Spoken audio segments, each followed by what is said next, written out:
The world has seen drastic evolution to digital accessories that are involved in just about every task in our everyday lives. People have become familiar with social media platforms such as Instagram, Twitter, Snapchat, YouTube, all those kinds. Social media continues to progress in society, and it shows our human interaction as well. Not long ago were newspapers the main source for information, but with technological advancements, and especially in a time where we're experiencing it right now, stressing the significance in online occupations are huge. This is why the qualities of a social media manager will be extremely impactful down the line and create more jobs in the field of both media and journalism. It's important to note how the size of a business can play a role in all of this. For example, you got smaller businesses and larger businesses. For smaller businesses, usually they have cheaper ads, more personalization, locality, and as opposed to larger businesses where they're more authentic, more developed, and have additional brand sponsorships too. In fact, according to Rachel Blakely, she claims that 90% of marketers say that social media plays a big role in business. But no matter the size, staying active, open-mindedness, and having a team can help relieve stress and bring about better ideas with social media content. Platforms also serve as huge indicators for business size and engagements. According to Lilac Bullock and Joanna Carter, a study shows that for people that have about 1,000 followers on Instagram, that about 7% of that audience is going to be someone you're familiar with. And if you have 100,000 followers on Instagram, about 1% is someone you'll be familiar with. Whereas on Twitter, for the 1,000 followers, it might be about 1.4% and about 0.3% for about 100K followers.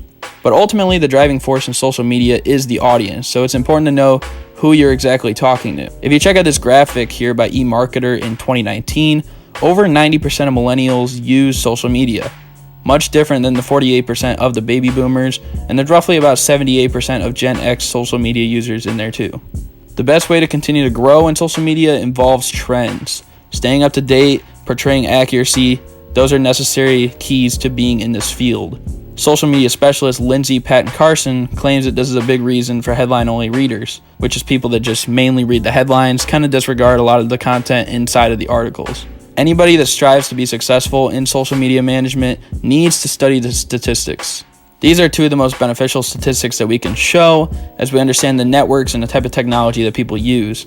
This can help these managers compose ideas for how to shape their brand and give themselves better advantages down the line. And sometimes people think that social media from the outside looking in seems like an easy job, but there's a lot of overlooked skills in this, and Alex Honeysett has 3 important ones that people don't really give much credit to. The first one is data scouring, which is important to study company investments, demographics, and growth. Some tools that would be beneficial for this could include Google Analytics, Facebook Insights, and then also Twitter Analytics as well.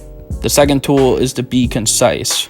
Relevant information is still distributed, but you got to keep your audience entertained. You don't want to go on and on forever. In fact, she also has a 140 character rule, which is something that's related to her tweets, which at one point 140 characters was the maximum amount on Twitter since it was changed to 280 more recently. And the third skill that she lists is just being fresh.